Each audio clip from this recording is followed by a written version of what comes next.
Saludos oyentes de la noche de radio, gracias por escucharnos. Hoy es martes 30 de julio del año 2024. Y sí, todo pasa por Dieter. Como Pedro Sánchez ha llegado con retraso a Palma de Mallorca, pues eso ha obligado a que el despacho con el rey también haya comenzado con retraso. De modo que a las 8:01 de la tarde pues seguimos esperando la comparecencia del presidente del gobierno, que estaba prevista para mucho antes, pero que a esta hora todavía no ha comenzado. Por supuesto, cuando comience a hablar Pedro Sánchez, nosotros conectaremos en directo para que puedan escuchar las palabras y lo que nos tenga que decir en un día como hoy el presidente del gobierno. Porque hoy es otro de esos días que pasarán sin duda a la historia de este país, porque se han producido dos hechos absolutamente insólitos. En realidad podríamos hablar de tres cuando el presidente del gobierno acepte, si es que lo hace hoy, algunas preguntas de la prensa que está ya esperando esa comparecencia de Pedro Sánchez, pero todo a su debido tiempo. El primero de esos hechos insólitos que se ha producido este martes es que un presidente del gobierno ha utilizado a la abogacía del Estado para querellarse contra un juez. Pedro Sánchez acusa de prevaricación al juez Peinado por citarle a declarar en la Moncloa buscando otras finalidades distintas a la investigación. La querella la hemos conocido tan solo 2 horas después de ese otro hecho insólito, el que un juez haya tomado declaración a un presidente del gobierno en ejercicio como testigo en el caso que investiga a su esposa por 2 delitos, tráfico de influencias y corrupción. Interrogatorio que en realidad ha sido bastante exprés porque Sánchez se ha acogido a la posibilidad que ofrece la ley de no responder a preguntas que puedan perjudicar al cónyuge. Y el segundo de esos hechos excepcionales de este martes 30 de julio, que en realidad ya se adelantó ayer, pero del que hoy hemos conocido los detalles, es el que el gobierno de España ha entregado al independentismo en Cataluña lo que ya desde 2012 Artur Mas denominó la primera estructura de Estado y que en 2016 Oriol Junqueras rebautizó como el gran pilar de una futura república. La hacienda propia, que hoy en Esquerra ya presentan como el primer paso para concluir lo que nunca pudo ejecutarse en 2017. Investir a Salvador Illa probablemente es ahora mismo la única carta que le quede a la legislatura de Pedro Sánchez. Como los dos asuntos centrales del día requieren de una exposición y análisis sosegado, nos vamos a tomar nuestro tiempo y les vamos a explicar a ustedes punto por punto lo que ha sucedido este martes en España. Eso significa que vamos a alterar la estructura habitual del programa. Sin olvidarnos, por supuesto, también de la situación en Venezuela, a la que vamos a dedicar una parte a lo largo de nuestro programa, de la tertulia, porque desgraciadamente sí, hoy tenemos que contarles también novedades.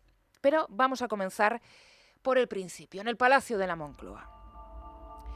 Con media hora de antelación, a las 10:30 de la mañana ha llegado el juez Peinado al complejo presidencial, para ser más exactos, al edificio del Ministerio de la Presidencia. A las 11 estaba previsto el inicio del interrogatorio, pero la diligencia ha durado unos 20 minutos, apenas 2 de declaración. Lo primero que ha hecho el juez es preguntarle a Pedro Sánchez si tenía relación con alguno de los investigados, a lo que el presidente ha respondido lo obvio, lo evidente, que sí, que es esposo de Begoña Gómez.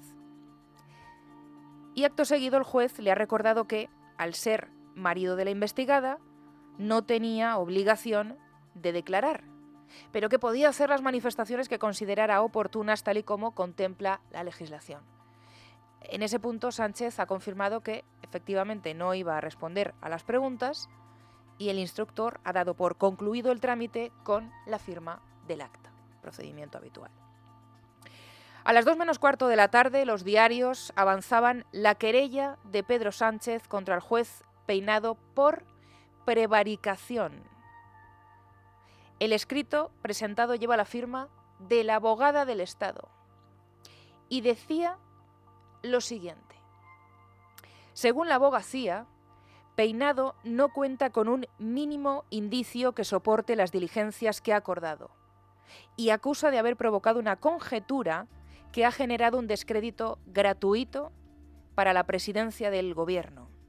En ese escrito, que como decimos lleva la firma de la Abogacía del Estado, también se subraya que la querella no supone un ataque al Poder Judicial, sino, abro comillas, el intento de alejamiento del ejercicio puntual de un representante de ese poder de la arbitrariedad proscrita constitucionalmente, dirigida en este caso al máximo representante de otro de los poderes estatales, lo que parece explicar, dice el escrito, el injusto proceder del magistrado.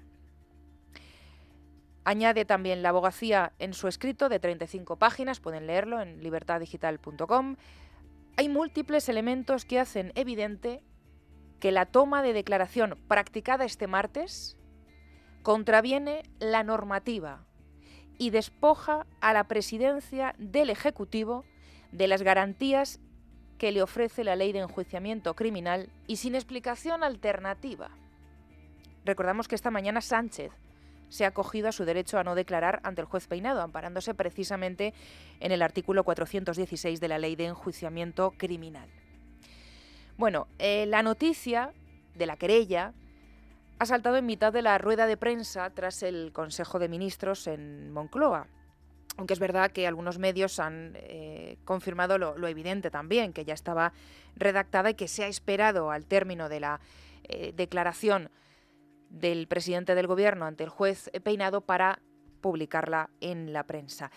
Pilar Alegría, ministra portavoz, no ha tenido más remedio que explicarlo y lo ha hecho de esta manera.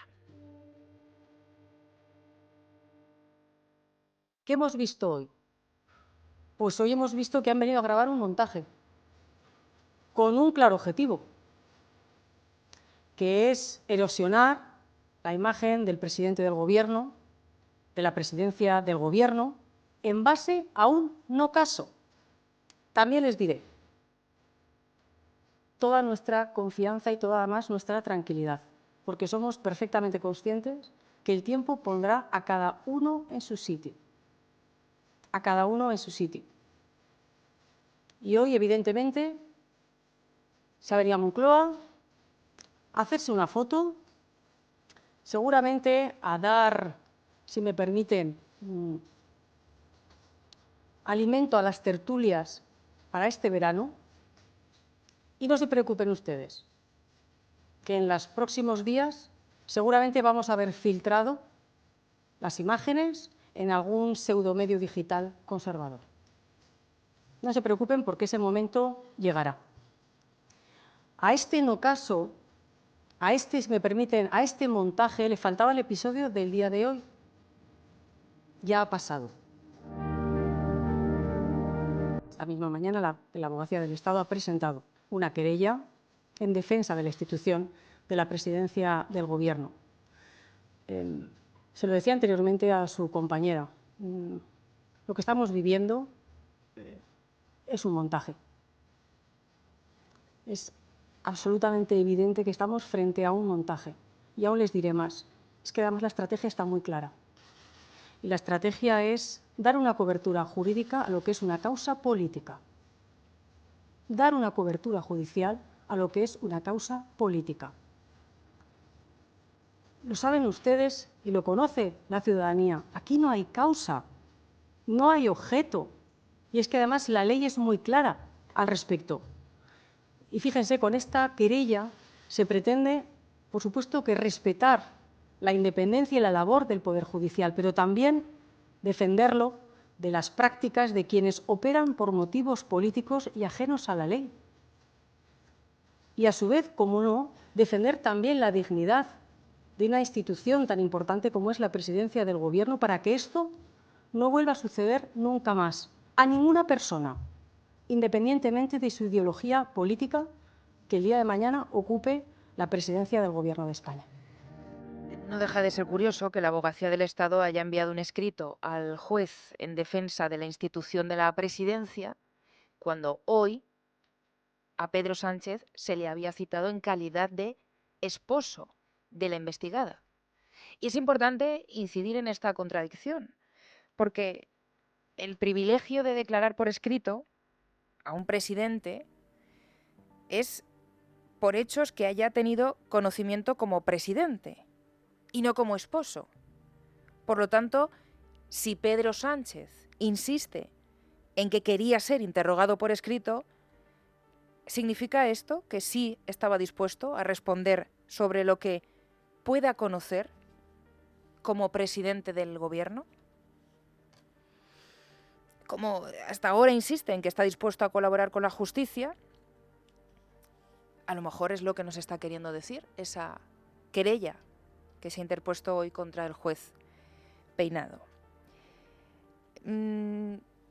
Como no hemos podido escuchar la respuesta del presidente del gobierno, y por eso estamos tan pendientes de sus declaraciones a esta hora en Palma de Mallorca para ver si añade algo más a lo que ha sucedido hoy ante el juez Peinado, vamos a recuperar, hemos creído oportuno, las cuestiones clave que le sitúan como conocedor, que esto es lo que se le pide desmentir, de muchas de las actuaciones de su esposa. Cosas que no ha aclarado todavía el presidente del gobierno y que ha tenido oportunidad de hacer, pero ha rechazado hacerlo. Y no solamente ante el juez, también en el Parlamento. Por ejemplo, sobre Carlos Barrabés, el empresario, consultor, que se llevó esos suculentos contratos millonarios del gobierno y de otras administraciones socialistas y que después le monta el máster de la Complutense a Begoña Gómez.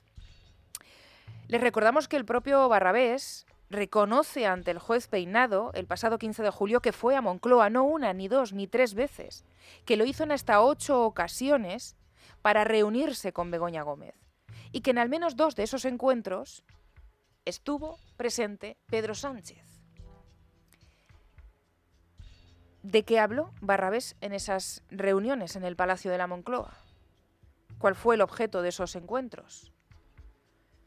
¿En qué fecha se produjeron? ¿A instancias de quién? Se celebraron en enero del 21, cuando a este empresario se le estaban adjudicando los contratos gracias a las cartas de recomendación de Begoña Gómez. Sánchez puso como ejemplo al Grupo Barrabés en un acto público en Aragón. Además de elogiarle en público, ¿hizo el presidente del gobierno alguna gestión para favorecer al conglomerado de empresas de este empresario y gurú del máster de su mujer? 5 preguntas les hemos dicho. Pero el presidente del gobierno pide paso hasta ahora compareciendo desde el Palacio de Maribén. Disculpen la espera. En primer lugar, me gustaría agradecer, por supuesto, al jefe del Estado, a Su Majestad el Rey, el despacho que hemos tenido, el despacho de todos los años, para hacer un balance sobre el año político que hemos tenido y, lógicamente, también pues, abordar los temas de actualidad. Y yo voy a hacer una breve síntesis de algunas de las cuestiones que les quiero trasladar a ustedes y posteriormente pues quedamos a su disposición de responder las preguntas que consideren, ¿no? La primera tiene que ver con la situación económica. Creo que en un año difícil, en un año complejo, desde el punto de vista internacional, España vuelve a situarse en la vanguardia, en la cabeza de las principales economías europeas en términos de crecimiento económico. Hoy hemos conocido un dato absolutamente extraordinario. El Producto Interior Bruto de nuestro país está creciendo desde el punto de vista interanual al 2,9%, un 0,8% en términos intertrimestrales, cuando las previsiones estaban en el 0,4% intertrimestral, es decir, doblando las previsiones que inicialmente tenían las principales instituciones económicas y también, desde luego, el Gobierno de España. Yo creo que esta sorpresa positiva se ha añadido a otra que también es muy importante para el bolsillo de nuestros conciudadanos, que es la evolución de la inflación. Hoy hemos conocido que la inflación, tanto la general como la subyacente, están en el 2,8%, es decir, por debajo del 3%. Y esto creo que es también una muy buena noticia, porque la dinámica que estamos viendo, la evolución de los precios y singularmente la evolución de los precios a nivel general, implica el que el precio de la electricidad y también los precios de los alimentos empiezan a sufrir una desaceleración que esperemos pueda continuar a lo largo de los próximos meses y, por tanto, ser beneficioso para el bolsillo de los hogares españoles. Por tanto, bueno, yo creo que desde el punto de vista económico, España va, yo creo que en una posición en cabeza, destacada en términos europeos y sobre todo si nos comparamos con las principales economías europeas y también en términos de empleo. Hace poco conocimos también los datos de la encuesta de población activa. Estamos hablando de que tenemos récords históricos de 21,7 millones de personas que están trabajando y cotizando a la Seguridad Social.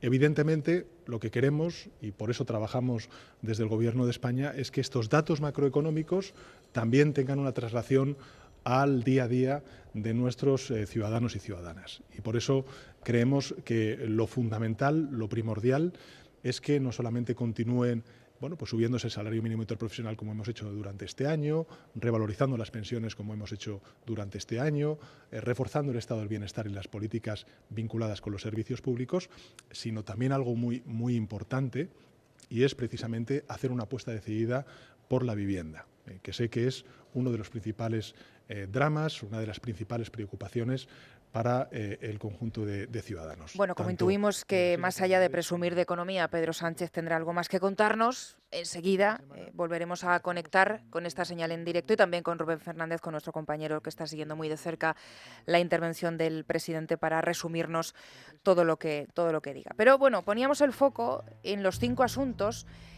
por los que todavía no ha dado explicaciones el propio Sánchez. Decíamos que el primero es sobre las citas con Barrabés que el mismo empresario había confesado en el Palacio de la Moncloa. La segunda de las preguntas, que sigue sin respuesta, es sobre las cartas de recomendación de Begoña Gómez precisamente a la consultora de Barrabés. ¿Sabía el presidente del Gobierno de la existencia de estas cartas? Y si las conocía, ¿fue antes o después de que se escribieran? Porque les recuerdo que gracias a esas cartas el empresario se llevó un contrato público de 7,7 millones de euros en el año 20 y otro de 4,4 millones al año siguiente, en 2021. Otra de las preguntas que siguen sin respuesta es sobre la famosa cátedra extraordinaria de su mujer en la Universidad Complutense y sobre el software que desarrollan gratis Telefónica, Indra y Google. ¿Participó de alguna manera, directa o indirectamente, el presidente del Gobierno para que estas 3 grandes compañías se gastaran al menos 150.000 euros en crear el software y después no cobraran nada por ese trabajo?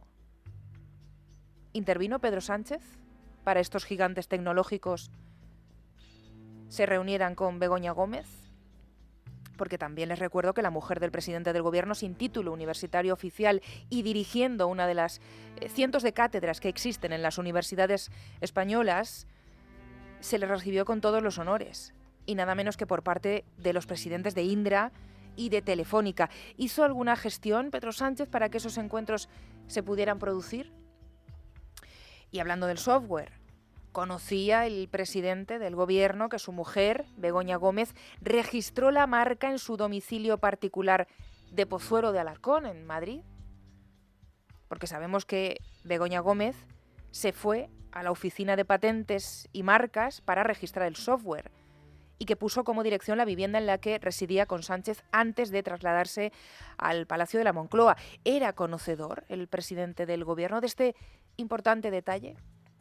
En Coca-Cola tenemos el secreto para que tus recetas sean mágicas. Y es que cualquier momento rodeado de los tuyos puede ser especial. Y es que cada bocado y cada sorbo hacen que Coca-Cola sea una combinación perfecta para tus comidas. Y aún podemos mejorarlo, porque ahora podrás disfrutar de tu Coca-Cola favorita de 2 litros por solo 1,99 €. Precio recomendado, incluidos todos los sabores excepto Coca-Cola sabor original y Coca-Cola sin cafeína en Cataluña. Sobre la familia Hidalgo, sobre el grupo Globalia, la empresa Wacalúa y el rescate de Air Europa. En noviembre del año 2020, el Consejo de Ministros rescata a la aerolínea.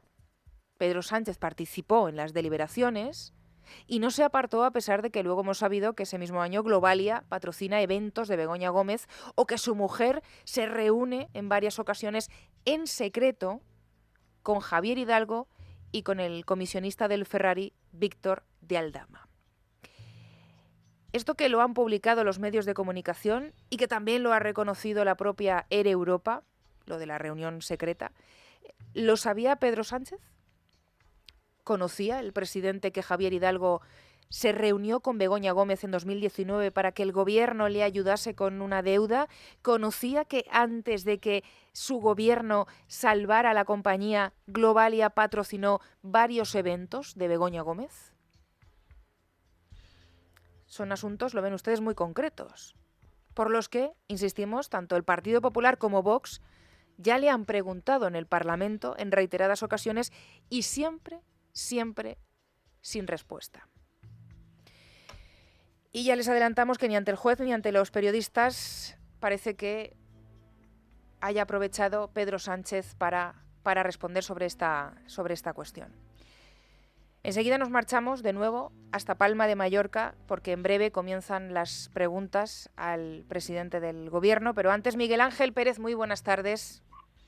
Muy buenas tardes, Esmeralda. Hoy hemos tenido que alterar un poco el guión del programa, Miguel, porque tenemos última hora el presidente del Gobierno que se ha retrasado y, bueno, pues comparece en este momento en directo, por lo tanto, en algún momento volveremos a conectar con él. Pero hablábamos al comienzo de 2, pero a esta hora yo no sé cuántos hechos insólitos más tenemos que contar desde que ha comenzado este martes 30 de julio, porque lo último que, no sé tú, pero que nos podíamos esperar es que el presidente del Gobierno recurra a la Abogacía del Estado para presentar una querella contra el juez Peinado por prevaricación. Como conviene explicar bien, Miguel Ángel, lo que esto supone, si te parece, primero te pregunto por lo que contiene esa querella de 35 páginas y después nos cuentas si podría servir de base a una recusación del juez buscando que sea parte de la causa contra Begoña Gómez. Primero, lo que contiene esa querella. Bueno, la querella de 35 páginas que, como dices, es insólita, ¿no? Que utilice el presidente del Gobierno, Pedro Sánchez, a la Abogacía General del Estado para defenderse de un tema en el cual es testigo no imputado y en el cual, recordamos, la citación fallida de hoy de Pedro Sánchez era en concepto de esposo de Begoña Gómez. Por eso el juez Peinado se trasladó al Palacio de la Moncloa y no aceptó la declaración testifical de Pedro Sánchez por escrito, porque no era en concepto de presidente del Gobierno, sino que era en concepto de esposo de Begoña Gómez. Por eso resulta sorprendente que Pedro Sánchez pues sí recurra a su naturaleza como presidente del Gobierno para utilizar los recursos públicos, en este caso de la Abogacía General del Estado, para presentar dicha querella por prevaricación contra el titular del Juzgado de Instrucción número 41 de Madrid, Juan Carlos Peinado, que investiga a su mujer por un delito de tráfico de influencias y corrupción entre particulares. Dicha querella de 35 páginas pues recopila, digamos, todas las decisiones judiciales que consideran pues escandalosas desde Pedro Sánchez al Gobierno al Partido Socialista, y lo que viene a decir esa querella es que no es un ataque a la justicia, sino que es un voto de confianza a la justicia, porque consideran que se ha producido un abuso por parte del juez Peinado y que obviamente estos hechos se tienen que investigar porque pueden revestir pues el carácter de delito de prevaricación por parte del juez Peinado, y que por ello pues tiene justificación dicha querella por prevaricación contra el juez Peinado. Como decimos, pues obviamente esto no deja de ser una querella pues instrumental. El objetivo no es investigar un presunto delito de prevaricación, sino que el objetivo último es apartar al juez Peinado de la investigación. Este es el primer paso, presentar una querella por prevaricación, y seguramente una vez que se ha presentado esta querella ante el Tribunal Superior de Justicia de Madrid, que debe decidir si la admite a trámite o no, vendría el segundo paso, que es, aprovechando esa presentación de la querella, pedir la recusación directamente del juez Peinado. Pues esta posible recusación podría pedirla incluso pues la defensa de Begoña Gómez y decir que como se tiene que dilucidar si se admite a trámite o no, si se investiga una querella contra el juez Peinado por prevaricación, pues que el juez tiene que ser apartado de la causa de inmediato. Obviamente el objetivo es, en primer lugar, apartar al juez Peinado y, en segundo lugar, ganar tiempo hasta la resolución de la Audiencia Provincial de Madrid, que, recordamos, está fijada para el 30 de septiembre. Sí.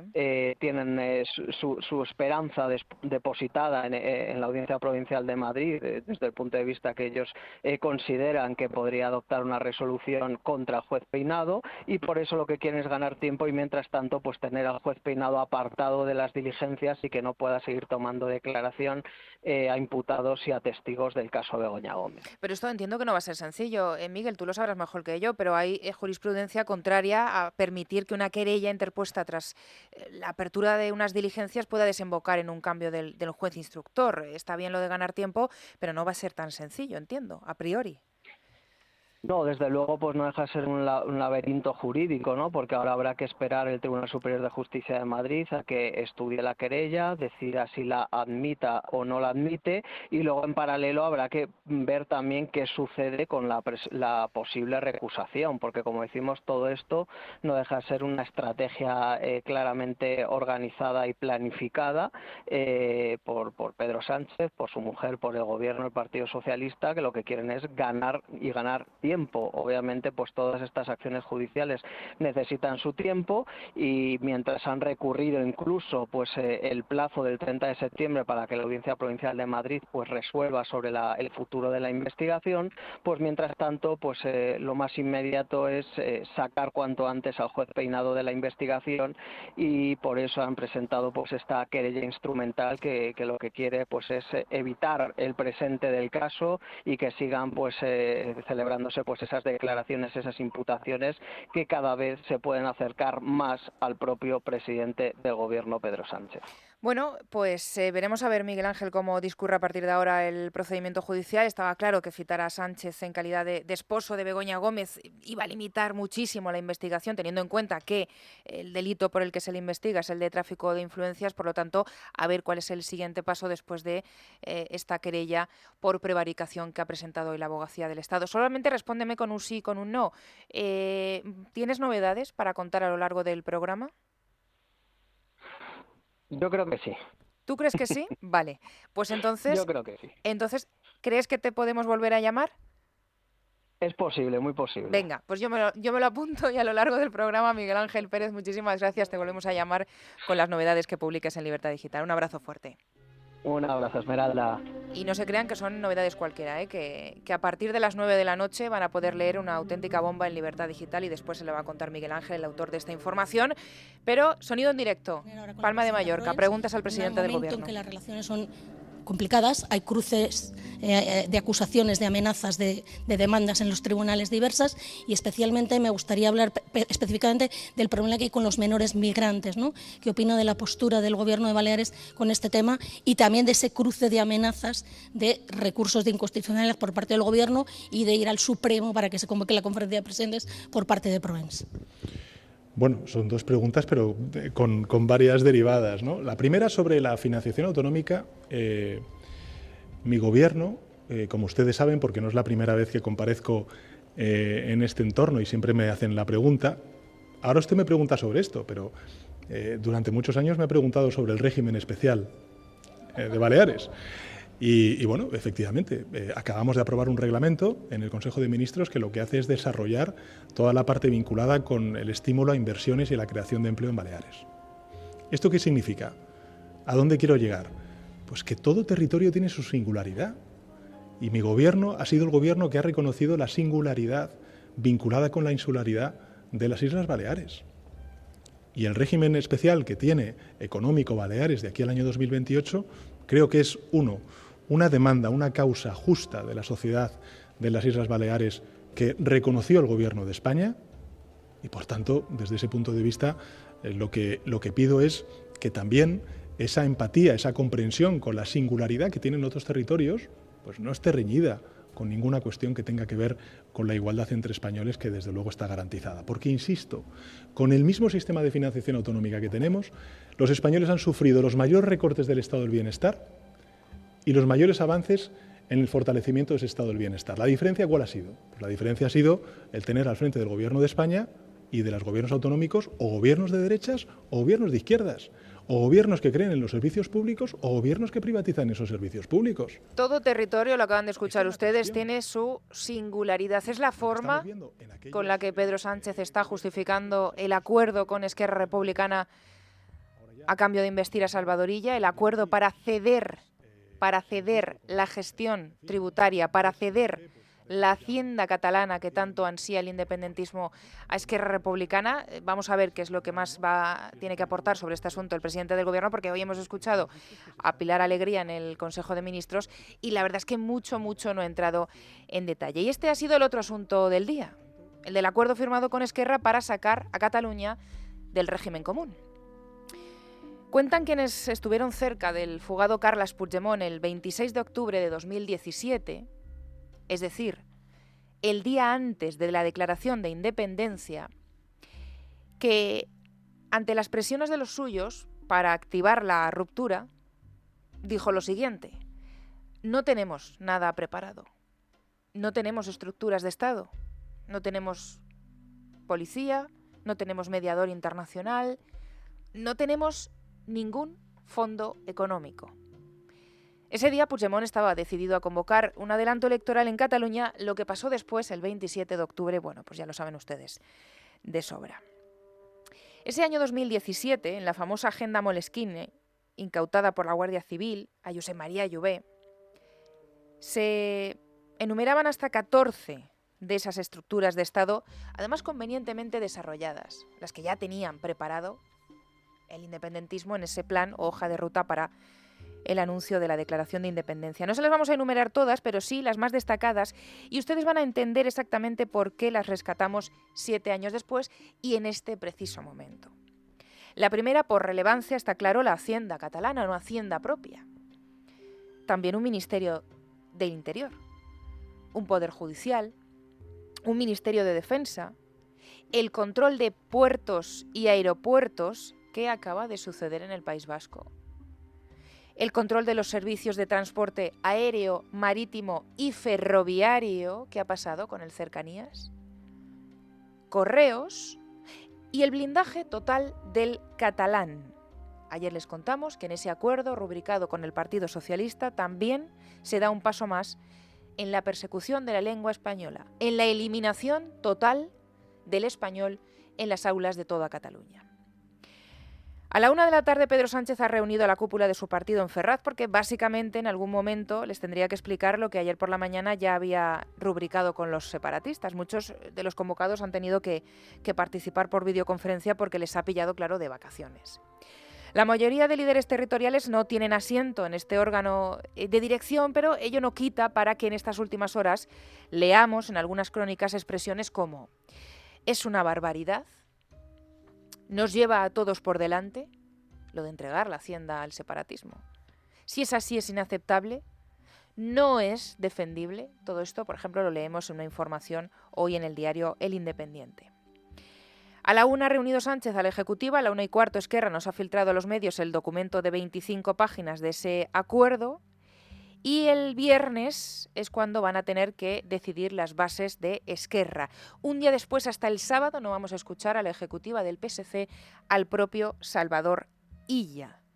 A la espera de contarles lo que haya dicho Pedro Sánchez en Palma de Mallorca, que por lo que veo el presidente ha dicho que ese acuerdo habla de solidaridad interterritorial y de garantizar servicios públicos, no es exactamente lo que dice Esquerra en el acuerdo que ha publicado. A la espera de escucharle, vamos a ver cómo ha intentado escapar de este asunto, de esta pregunta un tanto incómoda hoy, Pilar Alegría, en la rueda de prensa tras el Consejo de Ministros. Quería preguntarle por el acuerdo, el preacuerdo entre el PSC y Esquerra. Por lo que conocemos a través de Esquerra, se trata de un concierto económico para Cataluña que se sale del régimen común y recaudaría y gestionaría todos los impuestos que se pagan en Cataluña. En primer lugar, quería preguntarle si esto es correcto, si el acuerdo contempla estos términos que ha trasladado Esquerra y si el Gobierno los acepta. Y en segundo lugar, ¿por qué se aceptan ahora cuando el Gobierno se había mostrado totalmente contrario a esta posibilidad? Lo que tenemos sobre la mesa en estos momentos es un preacuerdo y, por tanto, van a permitirme también que sea profundamente respetuosa con los procesos internos y también con los tiempos que se han dado los distintos partidos políticos para ratificar y para validar dicho preacuerdo. Sonido en directo, siguen las preguntas al presidente del Gobierno en Mallorca. Y lo que estamos pidiendo al conjunto de territorios de nuestro país es que asuman su cota de responsabilidad y de solidaridad con territorios que ahora mismo están sufriendo esa presión migratoria, fundamentalmente las Islas Canarias. Y de nuevo lo que nos hemos encontrado es el rechazo frontal a un reglamento de la Ley de Extranjería para convertir esas cuotas de solidaridad en obligatorias y no voluntarias, como ocurre ahora mismo. Y lo que nos hemos encontrado es el rechazo, singularmente del Partido Popular. Y creo que eso demuestra muy bien a las claras cómo el Partido Popular, en materia de migración, como en otras muchas cosas, ha asimilado el discurso de la ultraderecha. Y creo que es una pena, porque esta es una cuestión de Estado. Acaban de preguntarle por la Hacienda catalana y por pocos segundos no hemos pillado la respuesta del presidente del Gobierno en directo, pero sí les vamos a poner la pregunta que le han trasladado a Pedro Sánchez hace escasos segundos sobre su declaración esta mañana con el juez Peinado.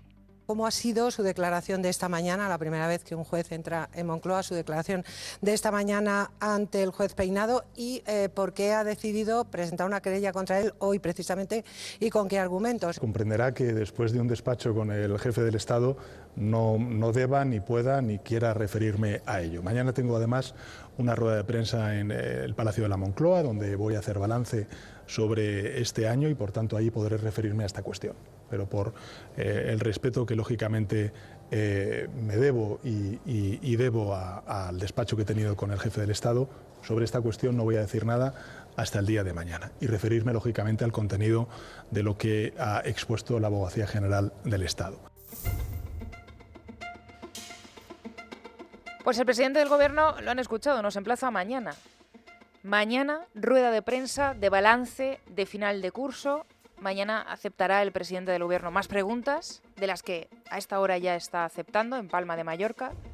Mañana responderá el presidente del Gobierno a alguna de esas cuestiones que acabamos de plantear, y no nosotros, que le han trasladado los grupos parlamentarios en reiteradas ocasiones en el Parlamento. ¿Era conocedor de las actividades de su mujer? ¿Por qué insiste Pedro Sánchez en declarar por escrito en relación a los hechos de los que tenga conocimiento por su cargo de presidente del Gobierno? Hacemos una pequeña pausa y empezamos nuestra tertulia política, hoy además muy bien acompañada.